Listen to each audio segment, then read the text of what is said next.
Қайырлы сәміз құрметті коллегалар һәм килгән кунаклар, без Россиянең нефтегаз һәм химия шәһәрләре театрлары атналыгына багышланган матбугат очрашуын башлап җибәрәбез. Добрый день, здравствуйте, уважаемые коллеги. Мы начинаем пресс-конференцию, посвященную теме недели театров нефтегазохимических городов, которая пройдет в городе Нижнекамск. И сегодня наши спикеры. Ильнур Газинович Сагитов, руководитель Дома народного творчества города Нижнекамска и автор данного проекта. Нияз Игламов, театральный критик, куратор-педагог, советник министра культуры Республики Татарстан, также председатель общественного совета Министерства культуры Республики Татарстан, эксперт международных и всероссийских фестивалей. И также Рустам Ахметович Галиев, главный режиссер, руководитель Нижнекамского государственного татарского драматического театра имени Туфана Минуллина, народный артист Республики Татарстан. Перед тем, как передать слово нашим спикерам, давайте посмотрим видео о том, как прошел данный фестиваль в прошлом году.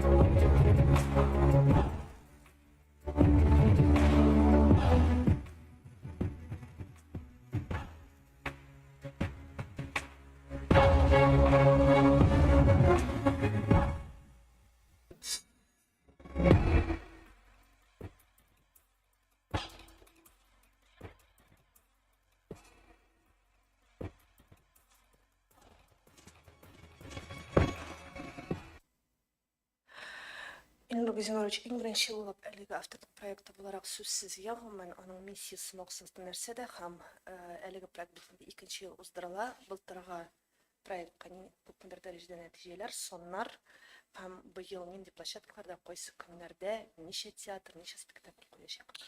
Хәерле көннәр, исәнмесез. Безнең быел икенче тапкыр уздырылачак әлеге проект театр атналыгы дип атала. Безнең шәһәрдә Түбән Камада, Уфа, Тобольск, Мәскәү, Әлмәт һәм Казан шәһәрләреннән килгән театрлар үзләренең спектакльләрен тәкъдим итәчәкләр. 27 көнне инде безнең үзебезнең драмтеатр, үзебезнең горурлыгыбыз Туфан Миннуллин исемендәге драмтеатр ачып җибәрә, сүнгән йолдызлар белән. Аннары соң безнең Җидегән чишмә 28 көнне, 29-да бездә кунакта Галиәскәр Камал, шулай ук яшәве рәхәт спектакле белән безнең Нур Уфа дәүләт татар театры, шулай ук чыгыш ясаячак. Безнең әйткәнемчә 3 мәйданчыкта уза. Үзебезнең халык иҗаты йорты, шулай ук яшь тамашачылар театры һәм Туфан Миннуллин исемендәге татар дәүләт драма театры. Әлмәтләр ат карагы спектакль белән киләләр. Үзебезнең яшь тамашачылар театры Ромео һәм Джульетта трагедиясын күрсәтә.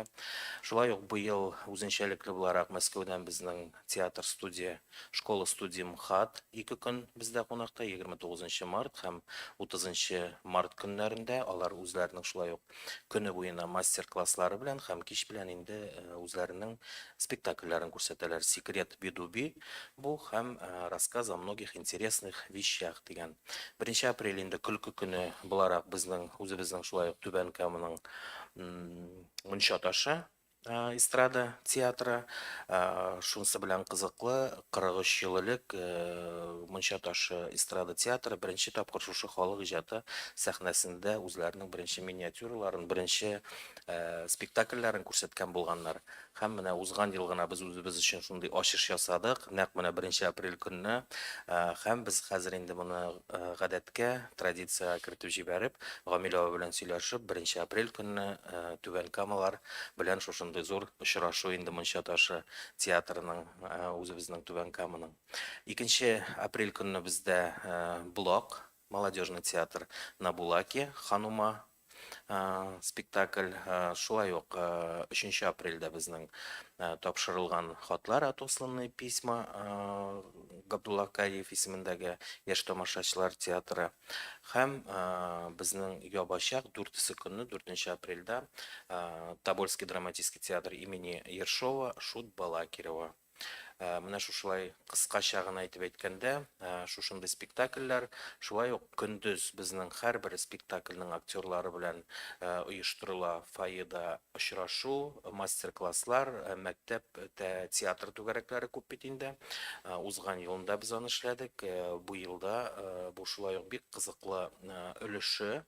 Монда һәрбер килгән театр үзләренең тәҗрибәләре белән уртаклашып, шулай ук кызыксындырган сорауларга җавап биреп, менә шушындый якты, җылы очрашу була башта. Сораулар биреп, сораулар алмашып, менә шушылай аралашу рәвешендә инде һәм кич белән әлбәттә үзләренең спектакльләрен куялар. Менә шушындый бер атна буена Түбән Камада бик күп театрлар, нефть, газ һәм химия шәһәрләре арасында алар безнең халыкка, Түбән Камалыларга һәм узган елда безнең башка районнардан килүчеләр бик күп булды, тирә күрше, тирә районнар бар бит инде. Алар белән шушындый кызыклы театраль бәйрәм атна буена, быел менә 8 көн буена шушындый матур чара үтә. Тағы бір сұрау, билетларына ничек алып була? Нинди дә булса махсус таратыламы алар, я булмаса Билет Пушкин картасы аша алып була? Нинди процесс? Билетлар билетонда, инде күптәннән безнең инданда санаулы гына хәзер урыннар калып бара, чөнки узган ел бик авыррак барган иде, быел Аллага шөкер әйбәт кенә китте менә сатулар, билетлар. Билетон кассаларында, шулай ук шушы площадкаларда, халык иҗаты йорты, ТЮЗда һәм драмтеатрда үзләренең кассаларыннан алып була. Пушкин картасы эшли, һәрбер спектакльгә Пушкин картасы ярдәмендә балалар шушы кемнәрдә Пушкин картасы бар, рәхим итеп керә алалар. Менә мәктәп театрлары турында әйтеп киттегез, былтырда инде алар катнашкан, алар күбәүме, кызыксынып йөриләрме һәм мәктәп театрларынан кала тагын кемнәрдә булса шушы мастер-классларда, ачык очрашуларда катнаша аламы? Әйе, әлеге очрашуларда мәктәп түгәрәкләре генә түгел, безнең бит инде шулай ук бик күп театрлар бар, түгәрәкләр гомумән эшли Түбән Камада. Нить безнең үзебезнең кемнәр? Еще не театр дигән әйе, шундый түгәрәкләр бар, аннан Сөйеніш әйе татар театрлары, алар инде кызыксынып, алар инде күптәннән язылып куйдылар, бик теләп киләләр, халык бик теләп килә очрашуга. Шуңа менә быел алар узган ел инде шушында катнашкач, быел инде алар бик нык интерес белән шушылай киләләр. Менә сез әйттегез, әле тирә-як районнардан да җыелучылар күп дидегез, менә шушы мәктәп театрлары арасында районнан балалар катнашамы, авылларда, чөнки белүебезчә шәһәр балаларына һәрвакыттагыча мөмкинлекләр күбрәк балаларына караганда. Моны кемдә булса сезнең белән элемтәгә чыктымы, бездә килгәле, бездә катнашып. Үзебезнең районнар. Әйе, Үзебезнең районнар, әйе, халык театрлары бар бит шулай ук авылларда. Халык театрлары бар, аларның да мөмкинлекләре бар, килергә алар тоже киләләр.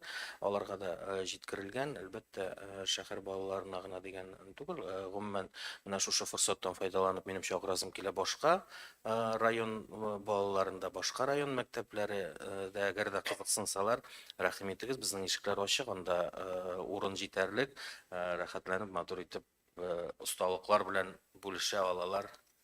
Димәк, теләкләре булганнар халык иҗаты йортына мөрәҗәгать итә алалар һәм сезнең белән элемтәгә керү мөмкинлеге бар. Әйе, элемтәгә керү мөмкинлеге бар, телефоннар бар, хәзер инде алар уртак кулланышта, интернет челтәре аша табырга була, шуңа күрә рәхим итегез. Бик зур рәхмәт. Ния, слово передаю вам. Скажите, пожалуйста, вы в данном проекте выступали в качестве консультанта. По какому принципу вообще вот отбирались данные спектакли, данные постановки? И все-таки не все города могут похвастаться тем, что являются такими, так скажем, центром притяжения таких театров многочисленных. Вот в Татарстане на сегодняшний день немало фестивалей, но более, так скажем, ну, на периферии их не так много. В чем вот специфика именно этого проекта? Ну, прежде всего, вы понимаете, что вот Сибур проводит такую очень важную работу. Это, конечно, прежде всего подарок для людей труда. В общем-то, поскольку здесь нет призовых мест, здесь нет какой-то оценки со стороны экспертов, здесь нет жюри, здесь нет коллегии критиков, соответственно, В первую очередь приглашаются очень достойные и высококлассные комедии, мелодрамы, то есть те жанры, которые востребованы простым зрителям. Вот есть фестивали, где проходит действительно реальная такая конкурентная борьба между постановками, и они что-то, победители получают в результате какое-то место почетное, либо приз, либо там денежную какую-то сумму. А здесь как бы все по-другому, здесь в основе всего лежит праздник именно для людей труда, для людей. Я не люблю называть это все говорит, простые люди. Простые люди в театр не ходят. Если человек пришел в театр, он уже гораздо сложнее, чем тот, кто туда не ходит. Но есть понятие такое демократического зрителя, есть понятие зрительского спектакля в хорошем смысле. Здесь очень важно соблюдать именно, вот, как сказать, меру художественного вкуса. Потому что сделать фестиваль, я уже имею опыт создания 2 десятков фестивалей с нуля. Я могу из таких очень глубоких интеллектуальных спектаклей, состоящую афишу, составить на коленках за 5 минут. Еще там 2 дня договориться со всеми участниками о приезде, о времени, о сроках, о нюансах. А именно сделать программу, вот то, чем занимается, значит, наш Нижнекамский дом творчества в содружестве с театром татарским имени Туфана Миннуллина, это как бы такая очень важная, нужная миссия, поскольку, ну, действительно, вот эти, как мы говорим, мелодрама и комедия, демократические жанры, но именно здесь нельзя допустить куда-то сход в такой низкопробное действие. Но вот у нас был опыт первого года, и сейчас даже более, может быть, сильно интересная афиша. И мы видим, что у зрителей есть реальная потребность в этом продолжении.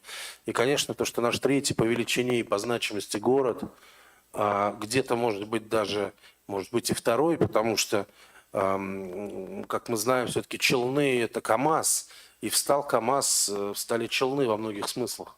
Нижнекамск в этом плане гораздо более независимый город. И, на мой взгляд, я не экономист, мне так кажется, со стороны, здесь не экспертная оценка, а оценочное суждение, да. Вот. Но обидно, что вот 3-й по величине города до этого времени не имел какого-то такого фестиваля, большого театрального праздника, который бы объединял все национальные культуры, во-первых, региона. Здесь и татарские, и русские театры представлены, есть Уфа, есть как бы, ну, то есть здесь же есть определенные условия, то есть нельзя привезти из региона, где Сибур не представлен, да.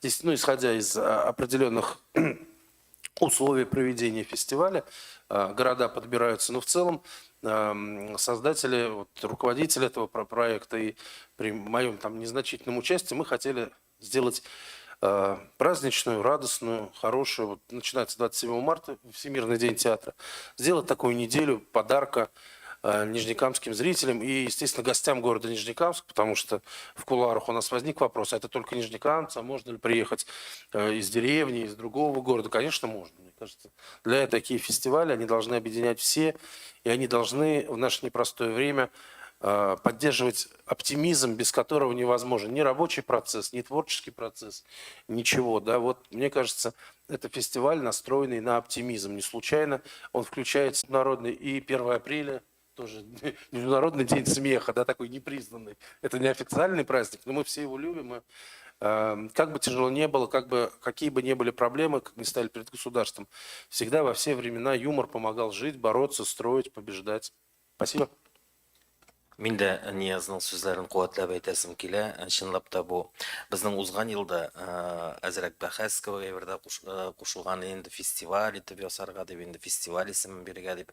Без инде атналык дип калдырырга булдык. Менә монда фестиваль беренчедән бәя юк. Әйе, дөрес әйтте Нияз, монда бәя бирү юк. Бу халык өчен нәкъ менә Түбән Камалылар һәм Түбән Камага килгән кунаклар өчен шушындый атналык бер атна буена бара торган бәйрәм һәм сайлау мөмкин. Бер генә площадкада үтми, берничә площадкада үтә, шуңа күрә сайлау мөмкинлекләре бар.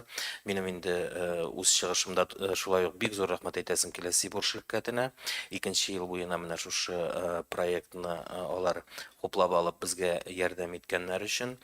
Һәм тагын бер мөмкинчелек монда хәйрия билетлары да бар. Шулай ук һәрбер спектакльгә хәйрия урыннар бар, анда бушка керү мөмкинлекләре дә бар.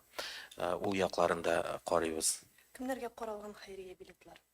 Ул безнең мобилизованныйлар гаиләләренә һәм шулай ук инде социаль керемнәре әз булган гаиләләргә шалтыратып безгәдән шулай ук билетлар алалар. Демәк, аның өчен сезгә халык иҗат йортына килеп Халык алырга иҗат кирәк. йортына килеп алырга кирәк, шалтыратсалар, китереп бирү мөмкинлеге дә бар, ансы да. Хәтта алай да караган. булмаса, Һәм тагы бер Әйе. Илнур Гыйзамович, тагын бер сорау, кайсы площадкаларда уза?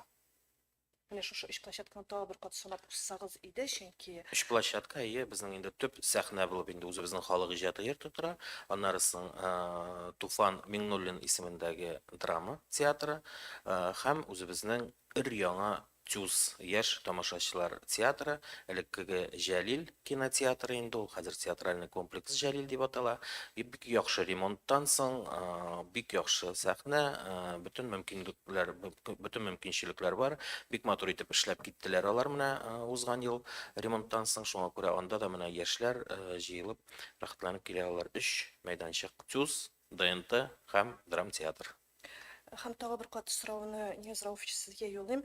Аңлавымча, Сибур булган шәһәрләрдән чакырыла театрлар, тагын нинди критерийлар бар иде менә шушы афишаны төзегәндә? Юк, Мин әйтеп үттем бит, татарча сөйләп. Әйтеп үттем, беренчедән ул халыкчан булырга тиеш, ләкин кайвакыт безнең менә халыкчан төшенчәне ничектер түбән дәрәҗәдә юморлы спектакль кебек аңлыйлар, күз алдына китерәләр. Менә шушы менә практиканы җимерер өчен, мәсәлән, без югары сыйфаттагы комедияларны һәм мелодрамаларны җыярга булдык. Шул гына халыкны үстерергә кирәк, тамашачыны үстерергә кирәк, аны бик яхшы. Рөстәм Вәлиәхмәт Шаңлый, башкалар да, чөнки менә ике театр бар шәһәрдә, рус тюзы һәм татар театры. Алар икесе дә менә бу чарада катнашалар бергәлектә.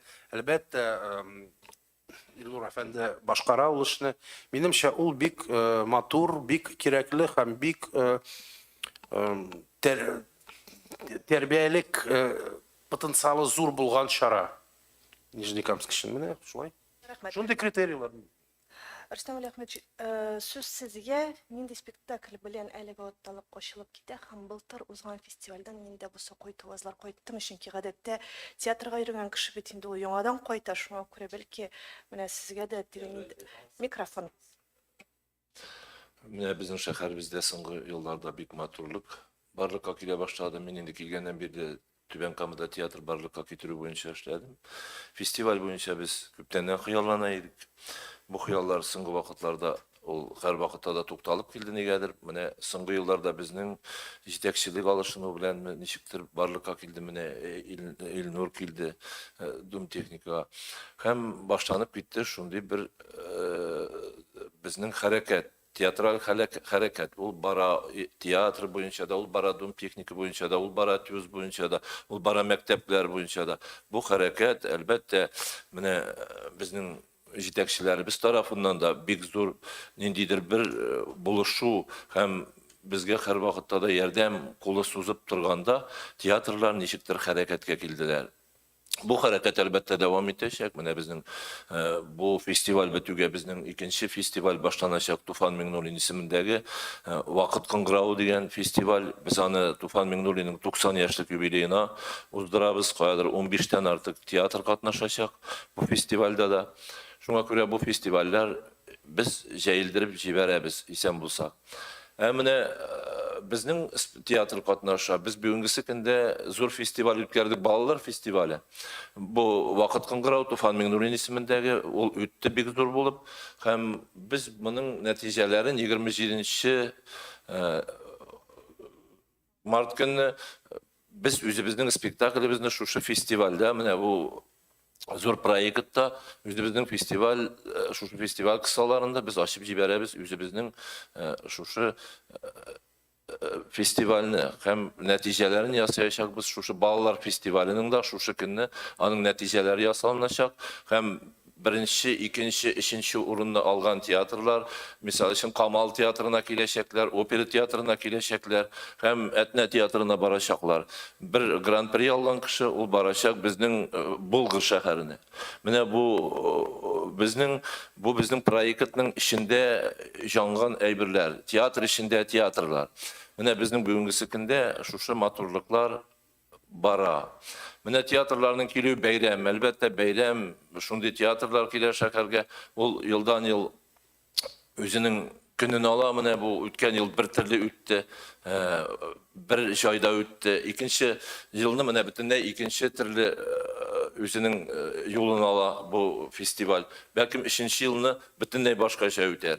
Lakin maksat bir, mine şu festivalinin основасы менә шушы театрларны җәелдерү һәм безнең төп миссиябыз шушы театр сәнгатының югарылыгы һәм булуы һәм яшәеше эчендә Түбән Кама безнең матурлыгын тудырсын иде. Менә киләчәктә дә шундый, әгәр дә ки бик зур рәхмәт Илнурга, әлбәттә безнең җитәкчебез Рамил Хәмзә улына бу әйберләрне бик ничектер җәелдерүдә үзләренең хезмәтләрен куялар. Elbette indi Siburg'a rahmet ettik. Elbette tiyatrının içinde bizning yetakchilarimiz bilan birlikte tiyatr akilleri, bik köp mene yetakchileri, tiyatrının rejissörleri, artistleri bu festivalda özlerinin zor ilişkilerini kirteler. Mene şuna göre bu festival yaşasın idi, kileşegi bulsun idi, toktap kalmasın idi, festivaller devam etsin idi. Amin, şunday bo'lsin degan tilakda qolamiz. Hurmatli kollegalar, savollarimiz bo'lsa rahim etib. Уважаемые коллеги, если у вас есть вопросы, давайте перейдем к ним.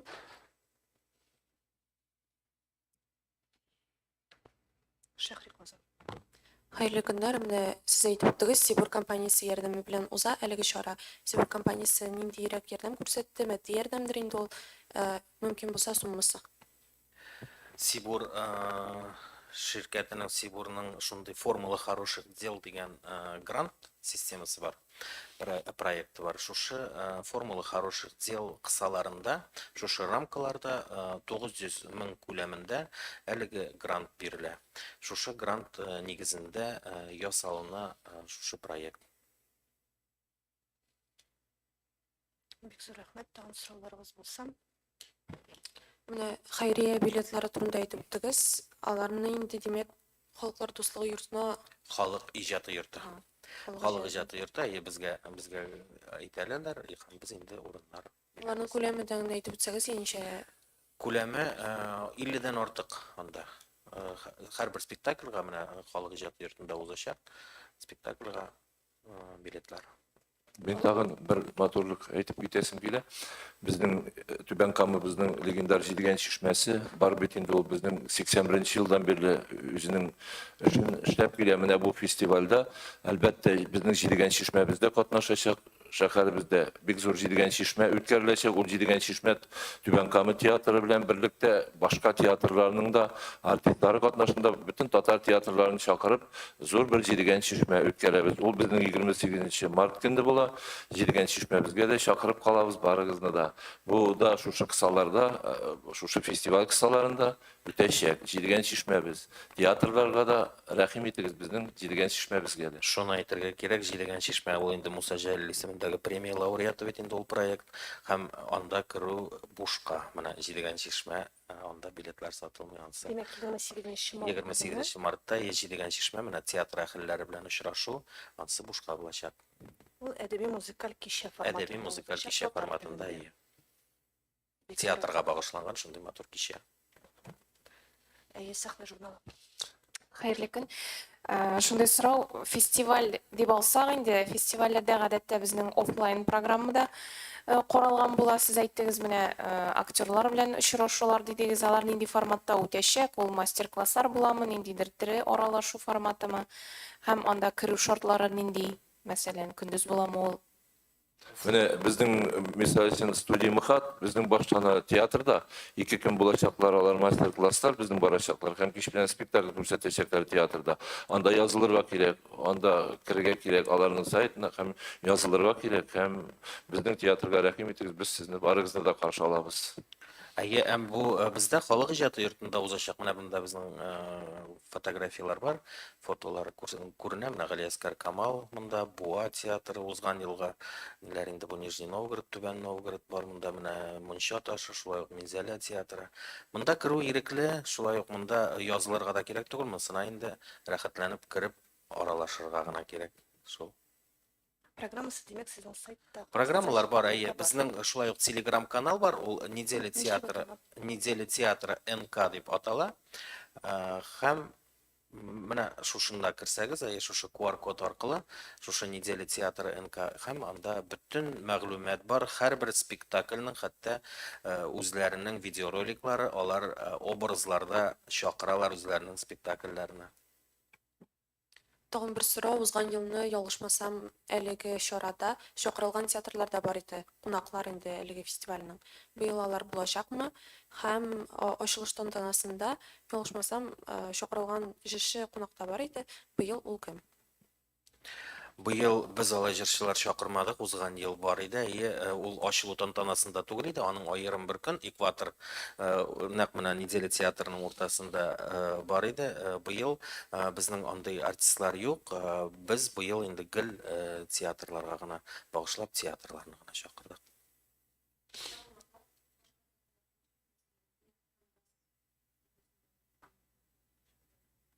Килергә мөмкин, әйе, чакырган кунаклар бар инде. Үзебезнең республика күләмендәге театрның җитәкчеләрендә, менә директорларында шушы форсаттан файдаланып Алар җидегән чишмәгә чакырабыз. күрәләр икән. Алар җидегән чишмәгә махсус Җидегән чакырылалар. чишмәгә махсус чакырылалар, әйе.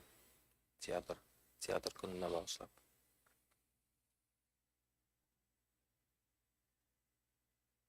Хөрмәтле коллегалар, тагын сорауларыгыз булса, бераз гына вакыт калып бара, шуңа күрә бирә аласыз. Менә Нияз Рауфовичка алайда бераз сорау калды. Ушундай кызык фраза әйтте: простые люди не ходят в театр. Прям хочется сказать, какие люди ходят в театр, как их характеризовать. Со сложным духовным внутренним миром. То есть все, кто мы ходим, мы со сложным все-таки. Почему не с простым? Нияз Рауфович. Ну, мне кажется, простой человек, он ходит на работу и домой, на рыбалку может сходить, там еще что-то. Какие-то очень простые удовольствия. Мне кажется, что человек, который ходит в театр, это человек, который лучше, чем человек, который в театр не ходит. Ну, это моя убежденность. Я, может быть, ошибаюсь, но мне кажется вот так. Потому что театр для чего вообще в обществе существует как институт? Когда говорят там театр кафедра, театр то да сё, на самом деле главная цель театра, его миссия, это гуманизация общества. То есть через чувство сопричастности, очищение, катарсис, через чувство сопричастности к проблемам другого человека. Это ролевая модель восприятия мира. И она очень древняя, и она менялась, модифицировалась, но в целом оставалась такой на протяжении нескольких последних тысячелетий. Я сомневаюсь, что при нашей жизни произойдет что-то иное. Так что поэтому, да, люди, которые ходят в театр, они не более интеллектуальные, они не более продвинутые или какие-то. Они более чувственные, они более сострадательные, они более готовы прийти на помощь в беде другому человеку. Мне кажется, когда мы говорим о социальной миссии государства, о социальной миссии нации, мы должны помнить о таких вещах. Поэтому театр очень важен и занимает одно из ведущих мест. Мы видим сейчас и в нашей стране, в целом, и в республике нашей, мы видим внимание к театру. Оно связано, государственная политика изменилась очень сильно по сравнению с 90-ми годами, с началом 2000-х, когда театры выживали. Сейчас, в общем-то, есть какие-то другие возможности. Потому что государство видит, что театр – это очень важный социальный институт. В том числе по развитию важных очень в обществе мыслей. Поэтому вот я так считаю, правда, что человек, который ходит в театр, он лучше, чем человек, который туда не ходит. Это все. Яңа кичәгенәк шулай бер кызык сорау бирделәр: ни өчен театрлар, ул ни өчен концертлар түгел, атналык дип инде әйме. Моны турында тоже бик уйларга туры килде. Ни өчен театр соң әйме? Театр гомумән Түбән Кама, ул безнең театр белән тәрбияләнгән халык яшәгән анда. Элегелектән менә драм театр үзебезнең Туфан Миңнуллин исемендәге, алар гомумән менә шушы театр белән тәрбияләнгән халык. Элек хәзер әйтәләр дә, хәтта шәһәр статусы бирмәгәннәр, әгәр дә театр булмаса, ул шәһәрнең театры булмаса. Безнең бит күңелләр хәзер бәсләнеп бара. Әкрен генә менә шушы күңелләрне эретер өчен менә шушы театрлар кирәк. Безне коткарса, хәзер менә шушы театрлар гына коткара алыр дигән фикер туа менә минем үземдә. Чөнки икенче кеше булып чыгасың, театрдан үзеңнең фикереңне үзгәртергә була. Бәлки син дөньяга икенче төрле караш белән, әйме шуңа бу менә күңелне эретер өчен, күңелне йомшартыр өчен без бит хәзер вакыт җитми дибез инде. Күп әйбергә вакыт җитми, ул инде бер сылтау гына булып тора. Минемчә, ләкин тирә-юньдә нинди матурлыклар бар. Ләкин без әкрен генә роботка әйләнеп барабыз. Ә менә шушы театр, ул инде безнең күңелләрне җибетеп, күңелләрне эретеп, әзрәк менә шушындый матурлыкларны күрергә өйрәтер иде. Шуңа күрә дә аның менә төп миссиясе булып, монда мин әйтмәс идем, нәкъ менә шушы нефть, газ һәм химия шәһәрләре, промышленность шәһәрләрендәге театрларны гына күрсәтү безнең максат түгел, ә нәкъ менә шушы театрлар ярдәмендә үзебезнең халыкны тәрбияләү, үзебезне тәрбияләү беренче чиратта һәм күңелләрдә ниндидер матурлык уяту. Рәхмәт. Тагын бер сорау бар. Тагын бер кат. Тагын бер кат. Тагын бер кат быелгы саннар белән таныштырып китегез әле, ничә театр һәм ничә постановка булачак? 11 театр була безнең менә 6 шәһәрдән 11 театр һәм 16 постановка. 16 постановка җидегән чишмә белән, әйе. Гафу үтенәм, 14 постановка, әйе, 14 Без постановка. коллегаларга хәзер тапшырабыз, шуңа күрә Әйе. булар. Оештыручыларга уңышлар теләп каласы килә һәм Илнур Газинурович кебек менә шундый проектларны барлыкка китерүчеләр һәрбер шәһәрдә күбрәк булсын дигән теләктә калабыз. Әлеге театр атналыгы матур, сыйфатлы һәм югары дәрәҗәдә үтсен дигән теләктә калабыз һәм киләсе очрашуларга кадәр сау. Әйе, мин инде теге мин генә түгел, минем команда бар, менә үзебезнең халык иҗаты йорты командасы. Бу мин генә уйлап тапкан әйбер түгел, нәкъ менә команда белән бергә уйлап табылган әйбер һәм бергә барабыз без бу нидә, менә шушы форсаттан файдаланып, алар карап торалардыр безне, бик зур сәламнәр әйтәсе килә Казаннан, Казанның шушы матбугат үзәгеннән һәм икенче зур рәхмәтемне әйтәсем килә Рөстәм абыйга. Иң беренче булып менә моны без команда белән уйлаганнан соң, мин иң беренче эш итеп Рөстәм абыйга бардым һәм ул мине ничектер куып та чыгарырга мөмкин иде, ләкин ул шул вакытта кабул итеп, ул Илнур, булдырабыз, эшлибез без аны дигәчтен һәм менә Рөстәм абый шушылай хоплагачтын без инде тагын да канатланып киттек. Шулай ук Ниязга бик зур рәхмәт. Узган елда, быел да ул безнең белән бергә үзенең киңәшләрен бирә, безне театрлар белән таныштыра, телефоннарын, элемтәләрен булыша ярдәм итә.